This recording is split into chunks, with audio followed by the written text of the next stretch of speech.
എറണാകുളം ട്രാവൽസിൽ നിന്ന് ബഷീർക്ക് വിളിച്ചിരുന്നു. ഈ മാസം അവസാനത്തോടു കൂടി പോവാം. അതുകൊണ്ടേ കാശ് റെഡിയാക്കി വെക്കണം. വീടും പറമ്പും വിൽക്കണം, വേറെ മാർഗമൊന്നുമില്ല. പക്ഷേ അതിന് കരയേണ്ട കാര്യമൊന്നുമില്ല. നിങ്ങളുടെ വസ്തു വിൽക്കുന്ന കാര്യം ഞാൻ ഏറ്റു. അതല്ല, ജയ് ഇപ്പൊ ഗൾഫിൽ പോകുന്നില്ലെന്നാ പറയുന്നേ. അതെങ്ങനെ ശരിയാവും? ഇന്റർവ്യൂവും കഴിഞ്ഞ് അഡ്വാൻസും കൊടുത്തിട്ട് പോകുന്നില്ല.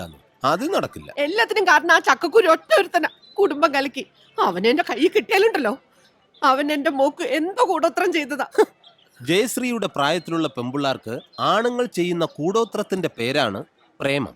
ഇപ്പോൾ അവൻ പറഞ്ഞാൽ അവൾ ഒളിച്ചോടും, പ്രസവിക്കും, വേണ്ടി വന്നാൽ രേവമ്മയെ വരെ ഉപേക്ഷിക്കും. ഉറപ്പാ. കൗമാരകാലേ കാമുക വചനം എന്ന് വെച്ചാലേ കൗമാരത്തില് കാമുകൻ പറയുന്നതേ കേൾക്കൂ. പുരാണത്തിൽ വരെ പറഞ്ഞിട്ടുണ്ട്. ഇപ്പോൾ നമ്മൾ തന്ത്രപരമായി നീങ്ങേണ്ട സമയം. മുള്ളിനെ മുള്ളുകൊണ്ടെടുക്കുക എന്ന് കേട്ടിട്ടില്ലേ? ഗൾഫിൽ പോകണമെന്ന് ഗോപനെ കൊണ്ട് പറയിപ്പിക്കുക. ഗോപൻ പറഞ്ഞാൽ അവള് പോകും. കണ്ണകന്നാൽ മനസ്സകന്നു. ഗൾഫിൽ പോയി കഴിഞ്ഞാൽ അവൾ അവനെ മറക്കും. ഉറപ്പല്ലേ? അതെങ്ങനെയാ? അവക്ക് പ്രേമ അസ്ഥിക്ക് പിടിച്ചേക്കുമല്ലേ? അസ്ഥിയെല്ലാം മഞ്ഞുരുകുന്നത് പോലെ ഉരുകും. അവള് പോകുന്നതേ ദുബായിലേക്കാ. ഈ കുട്ടനാട്ടിൽ ഇവനെ പോലത്തെ ഒരു പീസേ ഉള്ളൂ. പക്ഷെ ദുബായിലോ ബെൻസ് കാറും കാഡ്ലിയാക്കും ഓടിച്ചു നടക്കുന്ന ഇവനെ പോലത്തെ ഒരുപാട് പീസുകളുണ്ട്. അവരെയൊക്കെ കണ്ടു കഴിയുമ്പോൾ ഇവിടെ ഈ ഓഞ്ഞ വള്ളവും തുഴഞ്ഞു നടക്കുന്ന ഇവനെ അവള് മറക്കും. എന്നാ ചെല്ലേ, ഗോപൻ ബോട്ടിനകത്തുണ്ട്. അവനോട് ചെന്ന് ഇങ്ങനെ പറയണം: എടാ ഗോപ, നീ എങ്ങനെയെങ്കിലും ജയശ്രീ നിർബന്ധിച്ച് ഗൾഫിലേക്ക് അയക്കണം. അവള് പോയി വന്നാലുടൻ നിങ്ങളുടെ കല്യാണം ഞാൻ നടത്തി തരും. അതിലവൻ വീഴും. പോകുന്നത് വരെ അവര് പ്രണയിച്ച് നടക്കട്ടെ. ചേച്ചി ഒന്ന് കണ്ണടച്ചു കൊടുത്തേക്കണം. അല്ലേ വിമലേച്ചി? അതെ. ഞാൻ കണ്ണടയ്ക്കുമ്പോ അവൻ വല്ല കുരുത്തക്കേടും കാണിച്ചാലോ? തീ പിടിച്ച് നിക്കണ പ്രായോ. അവനെ നല്ല അന്തസ്സുള്ള ചെറുപ്പക്കാരനാ. അവന് തീ പിടിക്കില്ല. ഇനി അഥവാ അവൾക്ക് തീ പിടിച്ചാൽ അവൻ വെള്ളം കോരി ഒഴിച്ച് കിടത്തിക്കോളും. ചെല്ലി രേവമ്മ, എങ്ങനെയെങ്കിലും അവനൊന്ന് വളച്ചെടുക്ക്. പിന്നെ അവിടെ ചെന്നിട്ട് നന്നായിട്ട് അഭിനയിക്കണം. എന്ത്? All the best. വാ ഗോപ.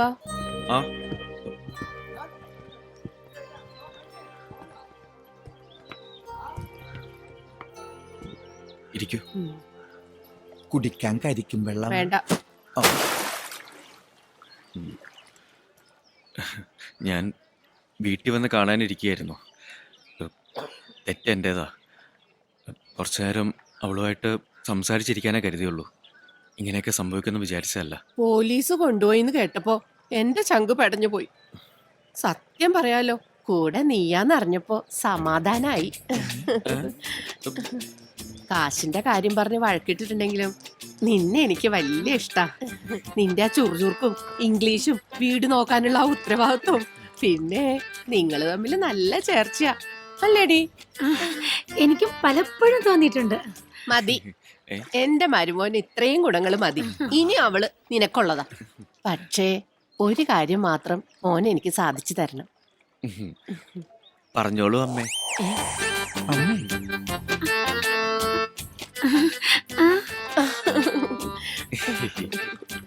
അവളെ കല്യാണം കഴിച്ചു വിടുന്നതിന് മുമ്പ് അവള് സ്വന്തം കാലിൽ നിൽക്കണം, 10 കാശുണ്ടാക്കണം, ഒരു വീട് വെക്കണം എന്നൊക്കെ എന്റെ ഒരേ ഒരു ആഗ്രഹം. അതാ ഞാൻ അവളെ ഗൾഫിൽ വിടാന്ന് വെച്ചത്. ഒരു 5 കൊല്ലം അവൾ അവിടെ ജോലി നോക്കിയിട്ട് വന്ന പിറ്റേ ദിവസം നിന്റെ കയ്യിൽ ഞാൻ അവളെ ഏൽപ്പിച്ചു തരും. ഇപ്പൊ അവൾ അതിന് പോണില്ലെന്നാ പറയുന്നത്. അതൊക്കെ ഞാൻ ഏറ്റു. അവളെ ഞാൻ പറഞ്ഞ് സമ്മതിപ്പിച്ചോളാം, അല്ലേ? പിന്നെ അമ്മ ധൈര്യമായിട്ട് ചെല്ല്. ശരി മോനെ. ശരി അമ്മേ. സൂക്ഷിച്ച് വരട്ടെ. ഓ ആയിക്കോട്ടെ.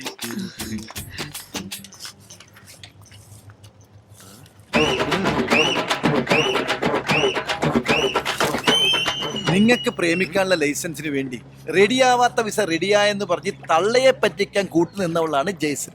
അവള് ഗൾഫിലെത്തിയാല് നിന്നെ മറക്കോ? ഒരിക്കലുമില്ല. എന്നോടുള്ള സ്നേഹത്തിന്റെ പേരില അവള് കള്ളം പറഞ്ഞത്. പരിശുദ്ധ പ്രേമത്തിന്റെ വിജയത്തിന് അമ്മേ ഒരു കള്ളവൊക്കെ ഓക്കേടാ. ഓക്കെ.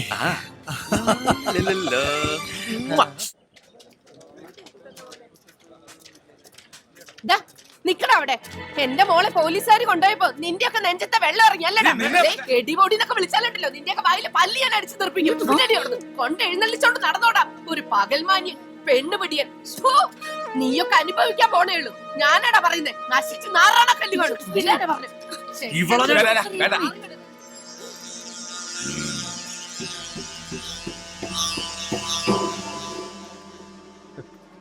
അവരുടെ ഒന്ന് രണ്ട് കിട്ടിയിട്ട് അവന് മതിയായില്ല.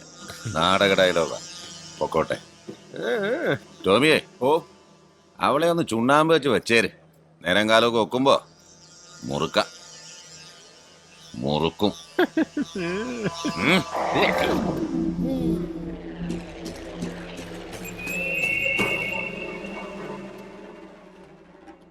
എണ്ണപ്പലഹാരം ഇഷ്ടമാണ്. ദാ. തവള ഇറച്ചി കിട്ടും.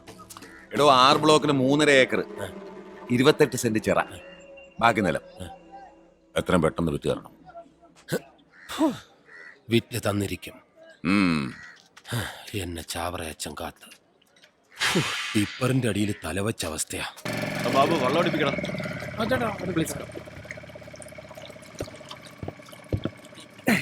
എന്താടാ സന്തോഷം? ഇന്ന് നീ ചേട്ടനും ചേച്ചിയും തപ്പി നടക്കണ്ട, കേറ്റിക്കോ. ഡേ ക്രൂയിസാ പറഞ്ഞിരിക്കുന്നേ. നിന്റെ വാചകത്തിൽ ഓവർനെറ്റ് ആയിക്കോളൂ. അത് ഞാൻ ഏറ്റു. Hello, only 500 meters from here. Our houseboat is waiting. That's good. Please. Namaste, welcome. അങ്ങനെ മിടുക്കി. കമോൺ മിടുക്ക. അവിടെ പുന്നമടയിലെ അപ്പച്ചന്റെ തറവാട്. അവിടെ അപ്പച്ചന്റെ അനിയന്റെ മോന്റെ മനസമ്മതം. അവിടെ പോയതാ. ഇത് എന്റെ ആങ്ങളെ. അറിയാം. ഹലോ. ലിസ് ചേച്ചിയുടെ മുമ്പിൽ നിൽക്കുമ്പോ എനിക്കൊരു കുറ്റബോധ. ഞാൻ കാരണമാണല്ലോ ഇങ്ങനെയൊക്കെ ഉണ്ടായേ. ഗോപൻ ഒരു നിമിത്തം മാത്രമാ. കുര്യച്ചൻ ഒരുപാട് റിലേഷൻഷിപ്സ് ഉണ്ടെന്ന് എനിക്ക് ഉറപ്പായിരുന്നു. പക്ഷേ ലിസ് ചേച്ചി വീട്ടിലേക്ക് തിരിച്ചു പോകണമെന്ന് എന്റെ അഭിപ്രായം. ആ 6 ബ്ലോക്കിലെ 3.5 ഏക്കർ വിറ്റ് കൊടുക്കണമെന്ന് കുര്യച്ചൻ മാമച്ചനോട് പറഞ്ഞേക്കുവോ? കുര്യച്ചന്റെ അമ്മച്ചിയുടെ പേരിലാ സ്ഥലം. അതുകൊണ്ടെന്താ അവരെ കൊണ്ട് ഒപ്പിടിച്ചാൽ ഈ കിടക്കുന്ന സ്ഥലം എല്ലാം വിറ്റത്. ഇക്കണക്കിന് പോയ കുര്യച്ചൻ അതും.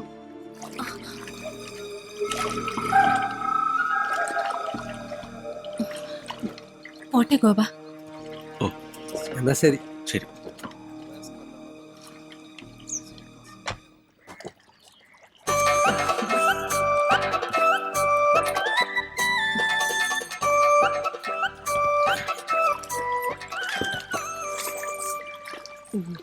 ഒരു കാര്യം പറഞ്ഞ അമ്മ എന്നോട് ദേഷ്യപ്പെടുവോ?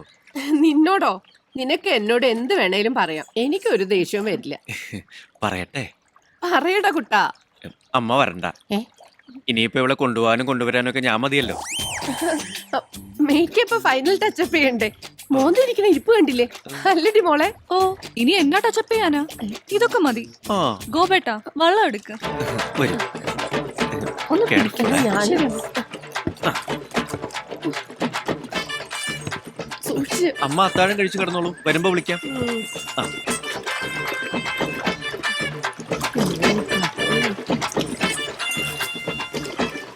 അമ്മക്ക് ഒറ്റയ്ക്കിരിക്കാൻ പേടിയാണെങ്കിൽ വിമലേച്ചയെ കൂട്ടി വിളിച്ചോ കേട്ടോ.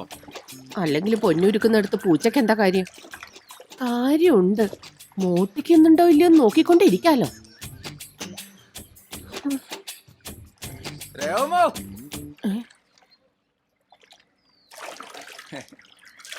എന്താ രേമേ പെട്ടി നോക്കി പോയിട്ട് വന്നതാണോ? പോവാൻ നിക്കാണോ? പോയിട്ട് വന്നതാ. ഇറങ്ങട്ടോ. ഇറങ്ങ്.